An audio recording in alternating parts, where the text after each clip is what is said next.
Welcome to the Platform Podcast, where we talk to coaches, athletes, experts, and real people to learn about their approaches to training, nutrition, mindset, and much more. I am your host, Jordan Kundi Wright, founder and head coach of the Twin Cities Kettlebell Club, and our mission is to become our best selves through sport. In this episode, my guest is Jeremy Olson, coach, kettlebell sport athlete, and the man known as the Las Vegas Viking. Jeremy, my shield brother, runs a kettlebell club called Psyched Kettlebell Club out of CrossFit Psyched in Henderson, Nevada, and leads the Psyched Kettlebell team, the Chalk Monsters, who just competed in their debut competition at Loveabells in Vegas. They stepped on the platform, showed out with the community, performed well, and walked away with some super valuable lessons. And now they're participating in the Cherry Blossom Open, which is taking place virtually right now and in person in DC on March 22nd, I believe. Now, Jeremy's story is one of the most powerful ones I've heard. He started his transformation at over 550 pounds. He's lost more than 300 pounds in 2 years and has kept it off. He found his way with CrossFit and eventually to kettlebell sport. And we get into all of that here, his origin story, how he built the team, his coaching philosophy, and some of the less glamorous stuff too. The COVID setback that cost him to gain 100 pounds back, imposter syndrome, and why weight loss is never quite linear. I'm incredibly grateful that you listened to this podcast. And if you haven't already, please be sure to leave a rating and review of the Platform Podcast in your app of choice. Share it, click the bell, notifications, all that good stuff. And of course, if you want help reaching your goals without wasting time, please fill out the coaching interest form linked at the episode notes. I help athletes of all levels using my integrated coaching approach. You can follow me on Instagram, Facebook, and YouTube at Twin Cities Kettlebell Club, or email me at twincitieskettlebellclub@gmail.com. Now, without further ado, let's step onto the platform with Jeremy Olson.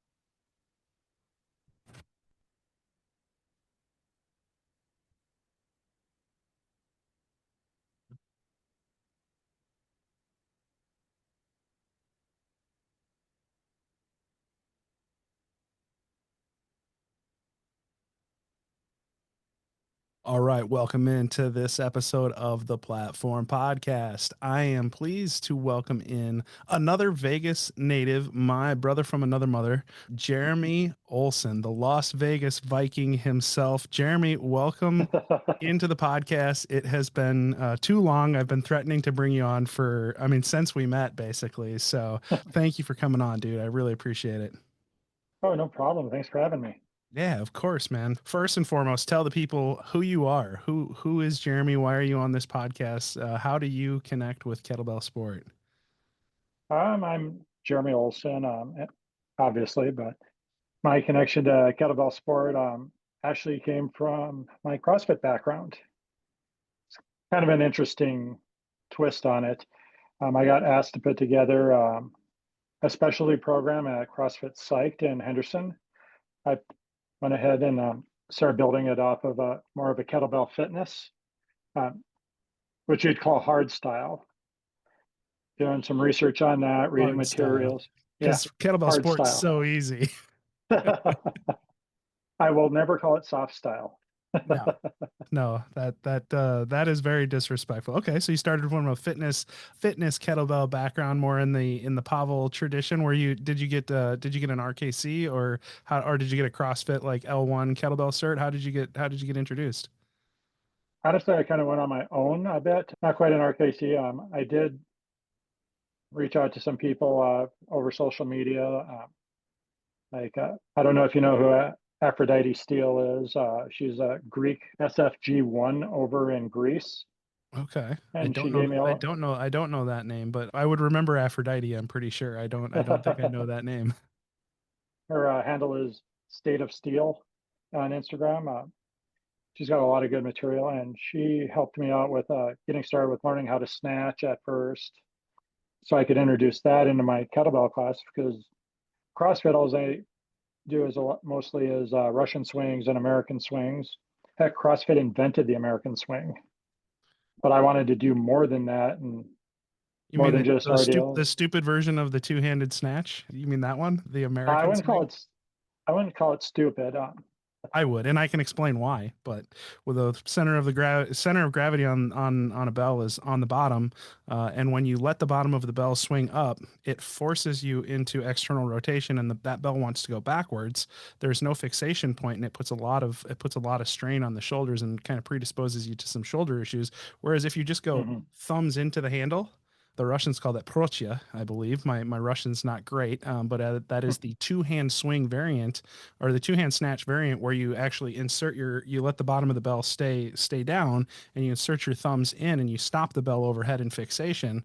Same Mhm. effect. You're still moving it the same way. You're just much less injury risk. But anyways, that's not the point. You started in a CrossFit traditional style, it sounds like. And then when did you decide you wanted to come over to the dark side, the dark side of kettlebell? Honestly, it was actually Pavel, if you want to go back to that. I read a book called Kettlebell Acts that he had written. It was about building strength endurance and using snatches as its basis and cleans and jerks or long cycle. And I was reading that, I was doing research, and then suddenly I started getting stuff on my Instagram feed and my Facebook feeds showing these crazy people doing like 30 minutes of snatching. See, like Dennis Vasiliev doing his insane, crazy long cycles. I'm like, this looks interesting. You're like, that looks sufficiently terrible. How can I sign me up for some of that? So you mentioned your CrossFit background. Yes. Elaborate on that a little bit. When did you get into CrossFit? Because we've got a whole other journey to talk about here, other than your journey into kettlebell sport, which is really your journey into fitness. So like, how far back do you want to go with kind of your origin story and how you went from where you were at to where you're at now? Okay. My fitness journey started back in 2016. 2016, I weighed about 550-ish pounds. It was really hard to get an accurate scale, being that large of a person. Yeah. How And tall are you? Just for I know because we've met in person, but give people a semblance of how big of a Viking are we talking about here? I usually hover around 6'3". Before the weight gain, and back when I graduated high school, I was around 6'4". So the weight did compress my spine a bit. So I am floating about in the morning, I'm 6'3". By the time I go to bed, I'm like closer to 6'2". Best way I can describe it. So I climb 6'3", got to keep that height. Yeah, absolutely. I'd probably round up. I'd just say, yeah, I'm 6'4", 6'5" on a good day. Okay, you're a big guy with a big frame, but you obviously got to what would, by any objective standard, be considered an unhealthy weight, and you were over 500 pounds. We'll just say, somewhere between 500 and 600 pounds at your heaviest. It sounds like. Yeah. So I went, used every toolbox I could, every tool in my toolbox. I got myself down. It took me about a year and a half to get down to a weight I would actually feel comfortable stepping into a gym. I mean, I was hitting the global gyms at the time. Like we've got an LBAC here, Athletic Club. I was going in there. I was doing swimming and I was just doing walking. What is But LBAC for those of it's us that are in the Midwest or not out west? it's a global gym. It stands for Las Vegas Athletic Club. There's Okay. half dozen. It's one of those where you pay like 25 bucks a month, but they make you sign a guaranteed contract for like 4 years. So like a Lifetime Fitness or Yeah, one of those like high a end budget. like like a budget Lifetime, like La Fitness, as I like to call it, LA Fitness, La Fitness. Yeah, and I got down to I remember this because I stepped on a scale my first day before I went into a CrossFit gym, but it was 235. So I'd lost well over 300 pounds at that point, Wow. How long did it take you to do that? almost 2 years. That's really impressive, man. Like that is very few people can say that they've lost. There's plenty of people that have gained and lost 100 pounds multiple times. Very few people have made that big of a drop and been able to maintain it. Like that's huge, dude. Thank you. It was with a very severe calorie deficit. I think I was lucky if I was getting like 1,200 a day at my size and frame, but it did the trick. I got down there, but then I started wanting, losing weight that quickly. It saps from the muscle too. So I also got incredibly weaker comparatively, Yeah. which really affected me a lot because I was always the big, strong boy. When I first moved to Vegas in 2006, I would started at a Lowe's and I could just grab, like the big grills off the shelves and just put them on the cart without having to go get, a dolly or anything. But I lost all that strength. And I started researching. This is 2016, 2017, or no, this was towards the end of 2017. I started researching and I came across CrossFit. I'd heard about it. I mean, I'd seen all the memes at the time, join the first, how can you tell if someone does CrossFit? Because that's all they talk about. Yeah. Unlike us, But totally normal kettlebell sport people that don't talk about it all the time. Oh, no, not at all. Yeah, but I reached out to CrossFit Las Vegas. That was my first box here in Las Vegas. Went in there and I got hooked on it. That was probably one of the biggest steps I'd ever done. I got walked in there and I so completely deconditioned and had no idea what I was doing. Not since I played football in high school. That I was I just going to even ask, what was really. your athletic background before that? Like, did you have any experience playing high school football, like with any of those lifts? Like, did you guys do any of the power cleans or any of the ollies or any of that stuff at your high school? Or were you like Bambi walking in and this was all new? I didn't. My high school didn't do any ollie. It was all powerlifting. I was a center. I started all 4 years, and center tackle, nose tackle. I usually played as much as I could, both offense and defense, till I got injured in my senior year, and that was probably where my weight gain started. Mm. But And we'd you have were the in North Dakota, right? So correct. this was small town Midwestern football, Hmm. Ironman football like I played, we played 95% of the snaps. The only thing I didn't do was punt coverage or kickoff coverage. It sounds like Hmm. your experience was pretty similar. You were on the field all the Yeah, time very as much. the biggest guy, probably the biggest guy at your high school or biggest guy on your team. Played all the time in the center of the field, as close to the middle as they could put you. Oh yeah, I was always one of the biggest down there. But this is North Dakota. We also had a lot of big farm boys. Fair point. Very Norwegian background. And the school I graduated from was actually a Native American dominant school on a Native American reservation.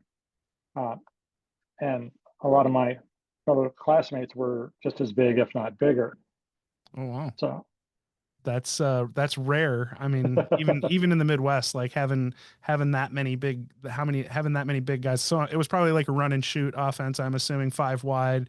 I'm obviously being sarcastic. I'm assuming it oh was yeah, 4 yards in a pile of dust and just line them up, bang heads, and run the ball. 90% of the time. I'm guessing.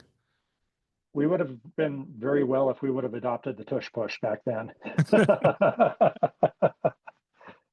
That's too soon, man. It's too soon. We can't talk about the birds yet. It's still too raw. It's still too raw. But Jeremy and I are both Eagles fans. For those of you that don't know, we're in a little group chat with me and him and Big Tim, all diehard Birds fans, and our hearts are broken by, I'll say, by Kevin Patullo and the incompetence of the offensive coordinator. That's not what we're here to talk about. So we'll leave that be. So you did some powerlifting in high school, but you didn't know Oli at all.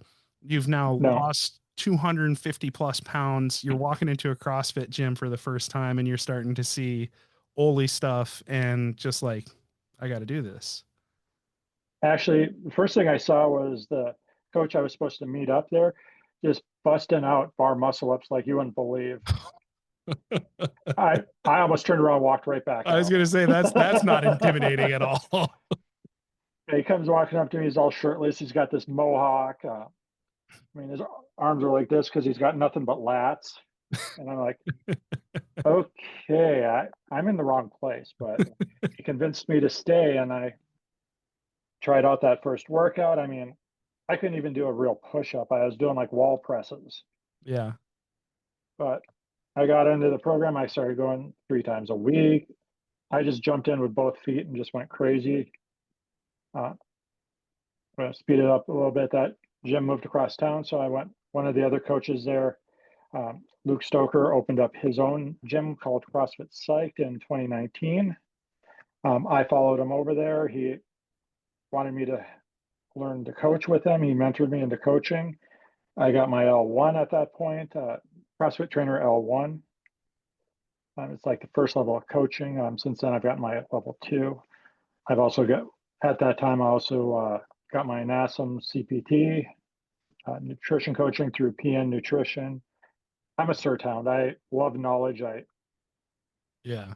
Something tickles my little OCD/ADHD brain, and I hyper focus, and I can't stop until I learn as much as I can about it. Yeah, I think that's a pretty common theme among kettlebell sport people that gravitate towards this really like to focus on itty bitty details and hyper focus on something. They can do it over and over and over again. But you have a pretty broad swath though between CrossFit, nutrition, kettlebell sport, fitness. You've now started your own kettlebell sport team out of the CrossFit Psyched. So we have the Psyched kettlebell sport team there in Henderson, right? Where is Henderson relative to Vegas? I know it's greater Vegas area, but I'm forgetting where Henderson is relative to the strip. Henderson is southeast. Southeast portion. It's actually butts up right against Las Vegas. You could cross from Las Vegas into Henderson without even noticing. So it's a suburb. I think it's actually the largest suburb there is in the U.S., I think. Okay. Or it certainly feels like it some days. So we just had Gianna and Stacy on. How far are you from their gym? Because I know you guys are working, I will say, collaboratively to build the community out there in Vegas. How far are you from their gym, the CrossFit Rhino, that they train out of? It takes about 15 minutes to drive from CrossFit Psyched to Camp Rhino. Oh, Camp Rhino. Depending on, yeah. Camp Rhino is also a CrossFit gym also that they work out of, where it's just a little subtle difference there. They take up space at Camp Rhino, whereas Psyched Kettlebell is actually an integrated part of CrossFit Psyched. Nice. I do CrossFit classes there, or I coach CrossFit classes. I coach a kettlebell fitness class. And some of the athletes, I started off and then I'm still throwing programming at you. You're like, okay, this is my 4th workout in the last 2 days, or fifth session in 3 days, or sometimes you're like, yeah, I've done 7 sessions the past 2 days between coaching and participating. So you're pretty busy with all that you do. How do you manage the load on that? I'm not really familiar with what sleep is. No, if you love something, you make time for it. If it's important to you, you make time for it.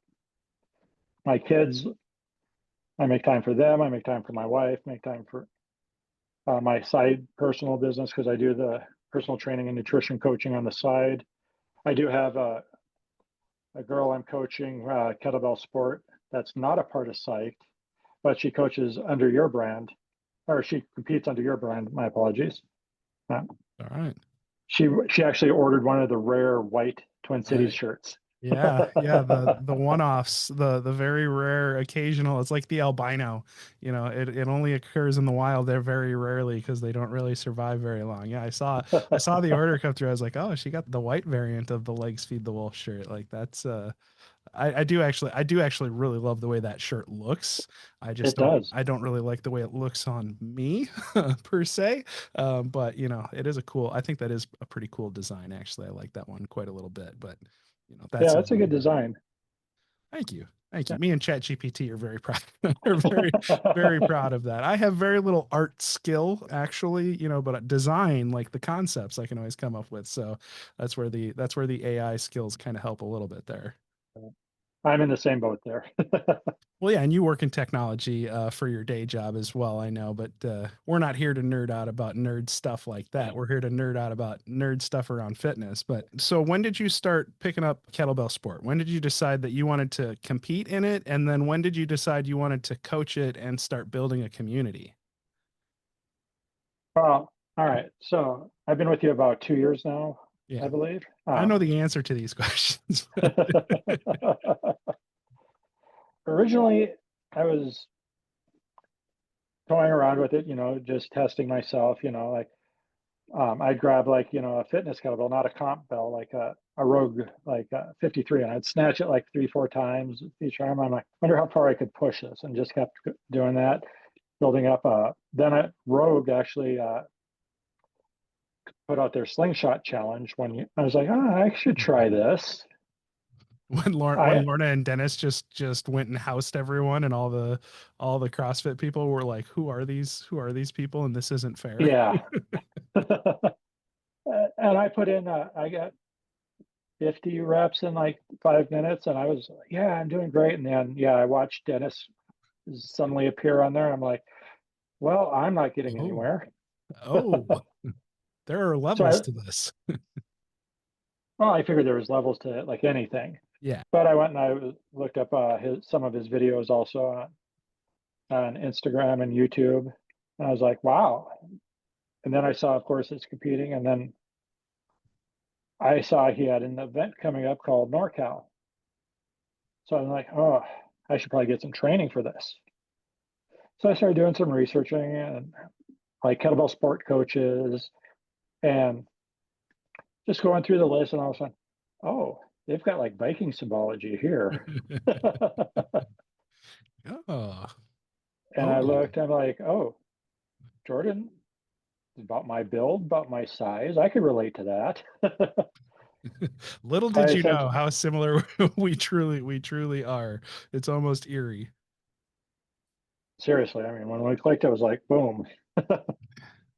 Very, very similar background. It's fun. That was one of the cool things. It is always cool when you meet somebody that you're like, oh, this person just gets me. Like, it's almost odd. You're like, oh, I don't really have to explain myself. This is very interesting. So yeah, you and I clicked on a lot of levels. And so you've now got how many people training? You've got a few Valkyries out there. It's all women, if I remember right. You've got all Valkyries right now, right? I actually have a guy now that's going to sign up for Lovabells, Chris. Oh, nice. He's going to be a beast. I mean, he's just jacked. He'll come out, and he started in my fitness class, and I'm like, oh, here's how you do like a long cycle. You do the clean, and then you do the jerk. He's like, okay, I'm liking it. He walks over. I turn my back to around. He's already going with like a 20 kg. I'm like, all right, that's cool. Very nice. Just took to it like a duck to water. Yeah. And I got in Psyched Kettlebell, I have 6 girls right now, 5 or 6. Just think real quick. Don't leave anybody out. There's gonna be a quiz later. Yeah. I'm gonna say 5 girls right now. Nice. And there's 5. They're all competing at Lovabells here in February. One might not be because she ran into the same issue you did. She's got a daughter that's maybe in a state tournament that weekend. Those kids, man, those kids taking us away from our kettlebell sport. That's all right. But she's going to compete remotely, and I built a platform, and we're going to make it a little event around her. Nice. Are you guys going to do that? You guys going to do that at Psyched? It's like the first time you competed, that was one of the things I thought was super cool. When you submitted, like, this is one of the things I do love about the CrossFit community, right? It's like, if you're part of the tribe and you're like, I'm going to do this crazy thing. Like, there was like 7 people that were just there cheering you on, like just yelling at you, hollering, like, come on, Jeremy, come on, get 5 more, and I'm just sitting there laughing while I'm judging your video submission. But I thought that was really, really cool. Are you guys going to be doing that? Is the whole team going to be getting together for like a virtual hub type of situation? Oh, absolutely. I'm going to get as many people as I can involved to show up. It is we do have a very much of a CrossFit mindset where one person shows up, we come en masse. We do this at just about every event or every competition, like a psyched athlete will show up. There's always going to be at least a half dozen to a dozen people that show up to just cheer that person on. And especially at Psyched, we've got a really good community. Everybody's friends. And that's something we've nurtured since we opened the door. I'm one of the OGs there. I've been there since day one. And since day one, we just try to make it a safe environment. Everyone's getting fit. Everyone's there for a reason. Everyone supports each other. It's fantastic. I haven't been in a true community feeling like this in a very long time. And that's translating into our kettlebell sport team too. We're all really good friends. We've all actually gotten a lot closer. We all support each other. We're all locked into a group chat together. The saying, I haven't been in jail, but I've been in a group chat.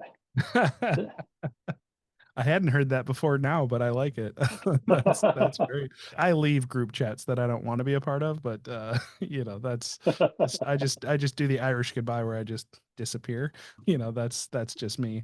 What do you think the secret sauce is to community building? Like, do you feel like there's something about that environment? Is it that psychological safety? Is it passion? Like, what do you think it is that is like the key to building a strong community like that?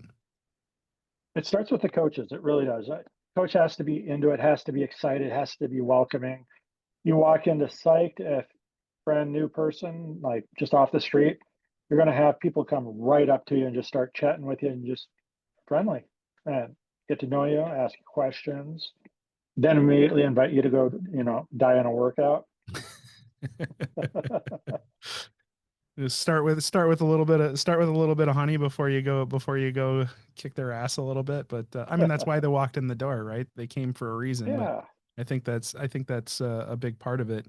How do you keep it from being intimidating? Because it's kind of the double-edged sword of being a big guy, right? Like you're a big guy with a beard, like I am, right? And for some people that can be really intimidating, even though you probably don't consider yourself intimidating, but you've also felt intimidated walking into a gym, like coming from, I know like when I walked into a gym at 350 pounds, I did not feel super comfortable being there. I felt like, even though I had a history of working out, you still feel, I don't know if intimidated is the right word, but like uncomfortable, so how do you feel like you show up there? How does that, your background, and like, how do you combat that feeling of, cause you could be intimidating if you want to be, I know that you're not, but, how do you make people, feel comfortable in that way?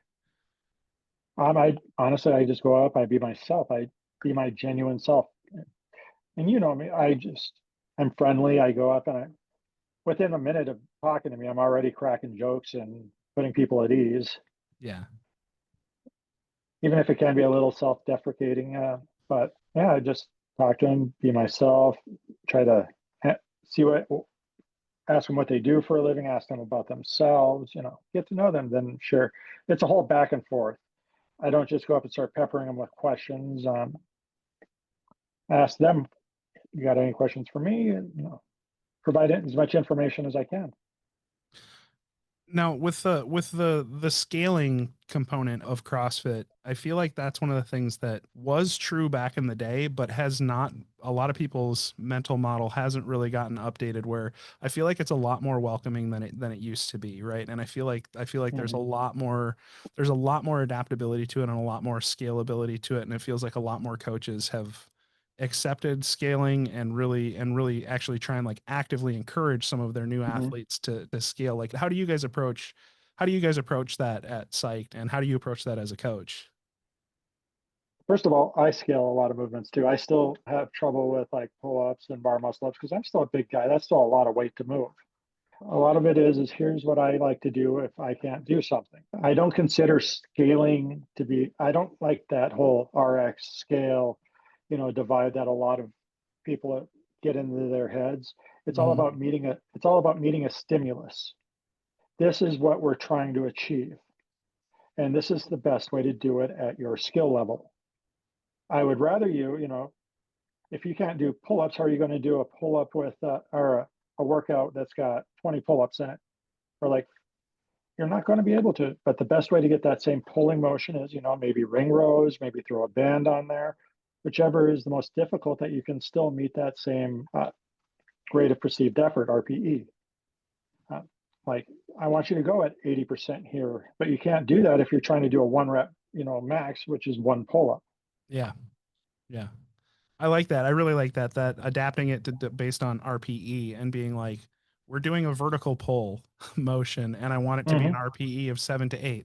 If that's a pull up, great. If that's a ring pull up, great. If that's a band pull down, great. If that's a ring row, great, right? Like we're looking for a particular stimulus and at this particular intensity, and whatever that is for you is fine, right? Because it's all about that progress, right? It's about like you said, getting that minimum clinical effective dose of stimulus to get adaptation, because that's how you get stronger. So that if 1 pull-up is okay, great. If you can do 1 pull-up, great, but it's probably not nearly as good of a stimulus as 8 band pull downs at that, at a better, you're going to get more training volume and more training stimulus in there so that you get closer to being able to then do pull-ups. Exactly. And the same goes across all of the different movements. There's always something that we can adjust to. We actually have a number of adaptive athletes that work out at our gym as well, and we make the same stimulus adjustments with them. If someone's in like a limited with their walking, instead of like doing burpees, they could do sit to stands, and to get as close to possible stimulus as possible. We've even tried experimenting a little bit with speech dictation on our, we use televisions for our whiteboards. And we've even experimented with using like a speech to text dictation that goes on these whiteboards, because we have a couple of hearing impaired athletes. Well, that's awesome.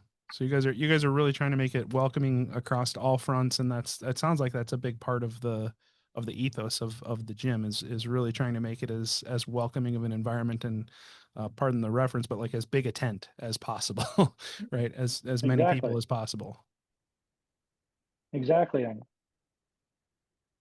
we're not a bunch of meatheads, or we're not like you would think, like you would run into at a Globo gym, or even though most of those are the nicest guys you'll ever meet too.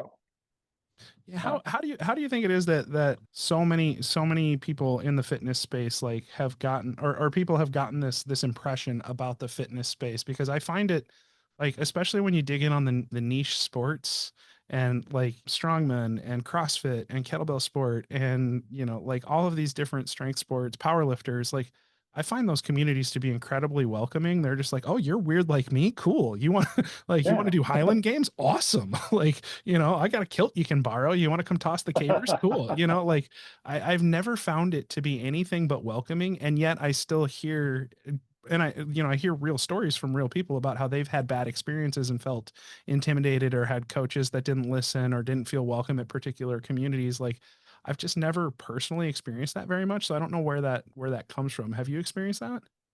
I've had bad coaches, but it was more from neglectful coaches that for example, I injured myself early on in my CrossFit career. I was doing GHD sit-ups, and the coach kept pushing me beyond my limit, which is good in most situations. But on a GHD, you got that hyperextension and you're pulling yourself all the way up, and your abs start hurting, and you should stop at that point. He kept pushing me beyond, normal pain, and I ended up getting an umbilical hernia. Oh, ugh. Yeah. Of course, that hurt at first, and then I didn't know it. I figured, nothing was wrong until I, realized started bleeding out my belly button, and it's like, yeah, go to the doctor. Something's wrong here. Yeah, that is coaches are one thing. Like I know that's a big thing. Like we always say, like, don't get hurt in practice. We don't get hurt in practice, right? Like that's a big part of our philosophy is intelligent auto regulation, being smart. Like we know sometimes it's time to push. It's okay to tear your hand in competition. We don't want to do it day in and day out. That's not a badge of honor, right? Like we have to push our boundaries of comfort, but never to the point where we're potentially risking injury, especially in practice, right? Like I feel like that's No, that wasn't at Psyched. At Psyched, all the coaches there are great. We've from early on when we start coaching there, one of the first things that's drilled into us is athlete safety. Yeah. Because hurt somebody, they're not coming back. It's bad Exactly. business too, right? Like, I mean, obviously there's ethical reasons for not hurting people, but it's also just bad business, right? If you're trying to build a Oh, community, exactly. you're like taking care of people is incredibly important, and keeping them safe is a big part of that. So yeah, Yeah, and especially in, like that boutique style gym, you get a bad reputation, you're not going to survive. yeah, yeah. Bad press spreads fast, and I do think that actually might be the answer to why those stories, because everybody remembers the bad. You remember those bad stories, you hear those horror stories, you hear those, and it's not like you're being like, yeah, man, like I just my coach just took really good care of me. I just, I could have gotten hurt, but I didn't, Mhm. because that story's happened a dozen times, but the one time, or more, ideally, Exactly. there's all sorts of times where you could have gotten hurt, but a thoughtful coach is like, maybe scale that back, or maybe try a different movement, or hey, your form Mhm. is breaking down. Like, this is probably the time that it's okay to call it and move on to the next movement, or take rest, or reduce the weight, or whatever it is. Right. Like, Mhm. I think that's a big part of that. That's a big part of being a good coach too. Oh, So yeah, you're, because as a coach, go ahead. oh, go ahead. No, go ahead, please. As I say, it's just about a big part of coaching. We've talked about this many times is we almost want our athletes to succeed more than we want to succeed ourselves. I cheer on all my girls, all my chalk monsters. I want them to do better than me, Yeah. and they all 100%. can. And I know they're all going to listen to this. So, I'm 100% that way. Like, you and I are wired very similarly. Like, that that that aspect. I think that, and I texted you just the other day. Like, this is what makes you a coach, right? It's like, mhm. there's a reason Michael Jordan wasn't a great basketball coach, and it's because he was a player, and he wanted to dominate people, and he couldn't understand why other people couldn't meet his level.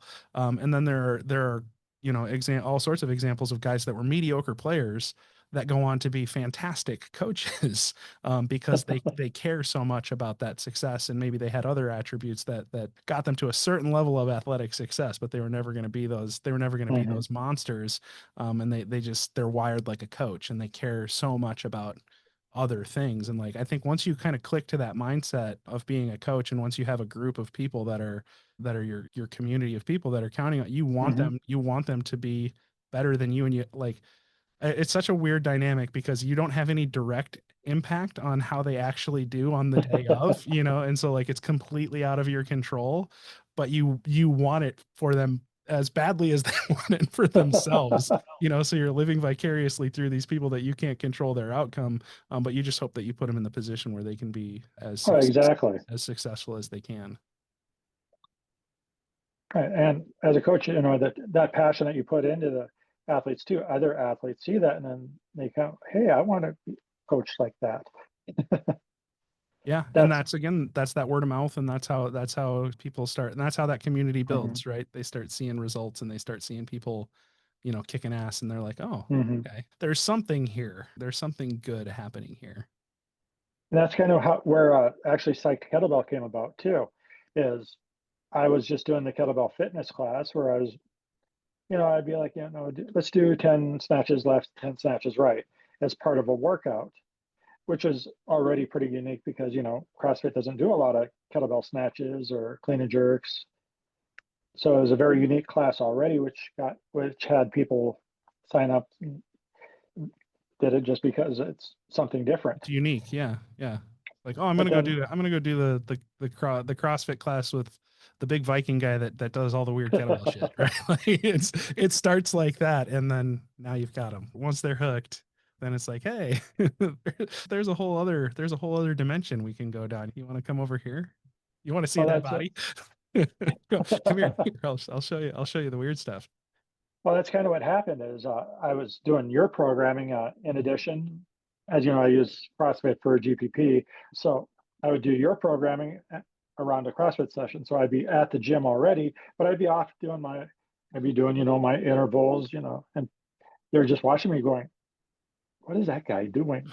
And then some of my kettlebell class, what I remember who it was. It was Hillary. She came up to me and she's like, what are you doing? Can I do it? That looks And I, terrible. How do I get in? exactly. And I'm like, all right. So I come in at 6 a.m. on Saturdays and I do sport at the gym. So she started doing that. And then I I've been, can't get with the 6 a.m. stuff, man. I don't know how you do it. I did that for a long time and like I can't like be dry scooping pre-workout at 5:30 in the parking lot just to be like awake to go do kettlebell sport. I can't do it, man. I can't, I'm not wired like that no more. I don't know how you guys do it, but shout out to Hillary and the rest of the 6 a.m. chalk monsters that I look forward to meeting that crew in person because they sound insane in the best way possible. And I can't wait to meet those ladies. but yeah, it just steamrolled from there. Like, and then I started incorporating more sport into my kettlebell class. And September, right after Twin Cities Kettlebell Open, I did a sports seminar where we just went over, long cycle and snatch. But I had 28 people show up. Oh, that's awesome. That's great. And I'm like, there's something to this. I And love that. That's fantastic. Well, cool, man. I'm curious, how does your personal journey inform your coaching perspective too? Because I think that's a big part of why you're such a good coach, because of the journey that you've been on. But I'm curious to hear it from your perspective. Like, how does your own path, how do you bring your own experiences into it, both good and bad? Like, how does that inform your coaching perspective? I say I'm relatable. I I've done every diet under the sun. I've done every, gimmick under the sun. I mean, I've done the weighted hula hoop. I've done, just bullshit like that. Yeah. Yeah. I mean, Anything and everything, right? Like if I could throw I've done it. good money at it, I would. People, and I challenge myself too. I mean, most of my kettlebell crew and my in my class, it's very female dominated. I took to Girls Gone Strong and got my certified women's coaching specialist Nice. just to challenge myself to, hey, how can I help these people more? And I think they get a feel for that. Like, hey, this guy cares. This guy wants me to be my best. And he's not just a big scary guy over there.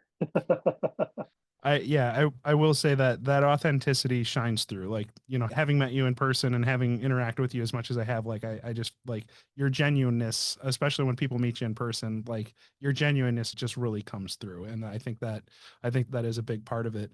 I know me personally, so I'm going to ask this question because I've got my own perspective on this, and I'm curious if you've experienced it Okay. similarly. Like I struggled, especially early on in my coaching career, with a lot of imposter syndrome and feeling like, Oh, geez. yeah, and feeling like, oh man, who am I to be like, I would have people that I'm like, you're fitter than I am, you're better, and they're like, yeah, but you know more than me, they're like, it was weird for me at Lifetime Fitness when people would be like, I don't want to work with these other trainers, like, because I'm like, this guy's a freaking fitness model. Like, what is this? Why is this person coming up and asking me to help them lose 50 pounds when they could go talk to Michael, who's got ripped 6-pack abs and like, can just eat whatever he wants. And they're like, yeah, that guy's intimidating to me. So like, it took me a long time to get over that imposter syndrome, and like certification hunting was part of it. But I'm similar to you. Like, it wasn't just that, it was also that mental, that insatiable curiosity component is certainly part of it. But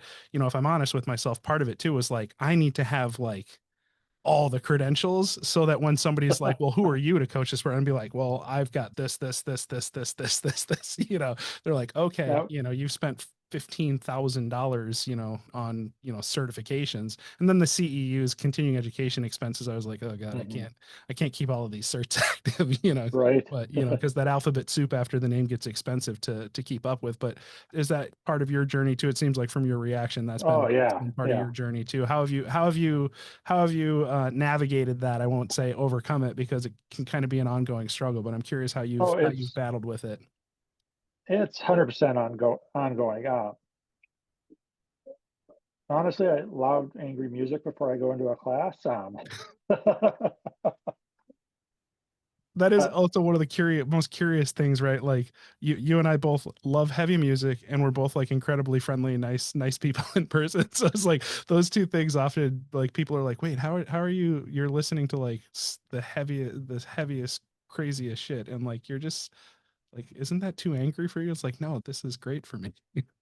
Honestly, it's very similar to I would say kettlebell sport. Like everyone is so friendly and welcoming in the sport in in the sport community. You go to like an Amon Amarth concert, everybody there is friendly. They're like, "Oh, hey, where'd you see him?" Yeah, yeah. It's all like, "Yeah, let's go have a great time." I mean, let's go get in the pit Go and get try in the to pit love and knock the someone. shit out of each other. Yeah, that's great. Let's suffer together. Yeah. I took Kira to that Hailstorm concert, and she was standing on her chair at one point, like looking at the pit to see what was going on. And I could see the like, she's 11 years old. So I could see there was like a little bit of like intimidation, like, wow, that's kind of crazy. But then I also saw the like, I want to go down there. And she at one point asked me, she's like, how old do I have to be before I can go to the pit? I was like, you are 100% my child, because she loved the heavy rock and she wanted to get down like as close to the front row as she possibly Oh could, yeah. just to get in the mess. And I was like, it's like maybe in a couple of years when you're a little bit bigger, a little bit older, and I'll come with Mhm. you. But I love that. That's fantastic. And if you get knocked down, someone's always there to pick you up. Yeah, 100%. 100%. I know you've got a hard stop here, and I'm going to be respectful of your time. So I'm going to ask you a couple of questions All right. that most people probably know what's coming, but one of them is, as someone that has been through the journey that you've been through, this isn't kettlebell sport specific, but it's a variant of that question, right? Like, of the mistakes that you've made and the things that work and all of the things, right? If you could distill it down, like, as somebody that's lost 300 pounds and kept it off, like, what would be the keys that you say, like, hey, don't make the mistakes I made. Here's the keys to successful weight loss, successful nutrition journey, fitness, however you want to take that, right? Like, what would be the things that you're like, for anybody that's just looking to transform their body, transform their health? Like, what lessons would you try and impart to somebody that's trying to go on a similar journey like that? First of all, it's not linear. There's going to be dips and spikes and all of that good stuff. I didn't, just drop 300 pounds and stayed there. Through COVID, I actually, second time I had COVID, actually like broke something or triggered something and caused a big depression. And I went on depression meds for a short time and turned me into a zombie. I didn't care. And I gained back like almost 100 pounds. And then I lost it again. And that's where I'm at now after I've kicked the meds and got my balance back. So it's not linear. There's going to be peaks, spikes, all that good stuff. Sometimes you got to take a step back to go too forward. I've talked a lot of people off the ledge, like, oh no, I gained a pound this month. It's all right. It happens. Something could be going on. Like, did you drink enough water? Did you this, that, and the other? Yeah. I Yeah, mean, you did you? told me a pretty crazy story about one of, she'll remain nameless, but you mentioned somebody was like, yeah, they dropped like 12 pounds of just like water retention and inflammation because I finally got them to like sleep and like start changing some of their, and it was like they're like, holy shit, like, I was eating more and I lost weight, and like, just some of the getting that homeostasis response sometimes is kind of crazy too. Yeah, and I guarantee you that person's going to recognize that right off the bat. I hope that's not a bridge too far, but it was a great No, coach. no, it's all good. It was a great coaching success and a huge non-scale victory too. Like, regardless of the weight loss, part of it, it was just a Oh like yeah, light bulb moment where it's like, oh, this shit works, right? Like, you're going to try some of these Mhm. counterintuitive approaches, like, hey, you might need to eat more. And then suddenly the stress response from your body from no longer being in a constant state of deprivation. And it's like, oh, okay, boom, there goes 10 pounds of water retention. And it's like, oh, Exactly. that Sometimes was you got to crazy. eat to lose. Yeah. Yeah, that is still one of the least intuitive things I think for a lot of people is like, oh, sometimes you need to eat more, right? There's a window. There's a window that you need to hit. And it's always sliding too. I think that's part of the trick bag of it, right? Is it's a dynamic window. It doesn't stay static, unfortunately. So there's always, hence why it's nonlinear, to your point there. All right. So then the last question here before you got to go take care of your kids and be with your family. As you know, you're 2 years into this journey, but you're much longer into your fitness journey. What do you tell your athletes that are just getting started? What is kind of like that number one tip that you start people with? What is the number one thing that you would recommend to anybody that's listening, that's starting their kettlebell sport journey? Embrace the suck. No, I mean, but Nothing wrong with that. That's good advice. I do say that a lot. But honestly, it's all about the community. You can do it. Just start lighter. And if you're flopping it and hitting your wrist, it'll come. Just throw on a little bit thicker wristbands and work on that rotation up, and you'll get it. It just takes, like everything else, it takes time. I've got probably hundreds of thousands of snatches and long cycle reps under my belt. Nothing compared to people who've been in the sport longer than me, but and I still have technique feedback for you, right? I'm still giving you tips. exactly. We're still working on stuff, right? We're always, and that's not a knock on you. You've made a ton of progress, No. right? Like your technique's way better, but there's always something, right? Like even Dennis is still tweaking stuff, right? Lorna's still Right. taking her notepad out and being like, oh, I'm going to try, I'm going to try this now. And like, I I've think called you out on stuff. oh, 100%. Yeah. I've got all like, I love getting that feedback from people that are intentional and mindful about it. I hate when I get it from like a CrossFit bro that's like, or a hard style bro that's like, oh, you're not doing that. You're not doing that snatch right. I'm like, okay, dude, we're trying to accomplish different things here, but that's neither here nor there. I love it. Grid league snatches are different than, because I've seen Grid League do those double snatches, and it's like, oh, yeah, right. I'll take stress fractures or impact fractures for 500, Alex, but that's, c'est la vie. Everybody's got their thing that they're doing. So long as they're safe and comfortable with it, that's all right. Jeremy, I really appreciate the time, man. It's great connecting as always. Skull, I'm having a beer. You're probably not, but that's okay. I hope you have a great evening. Thank you for coming on.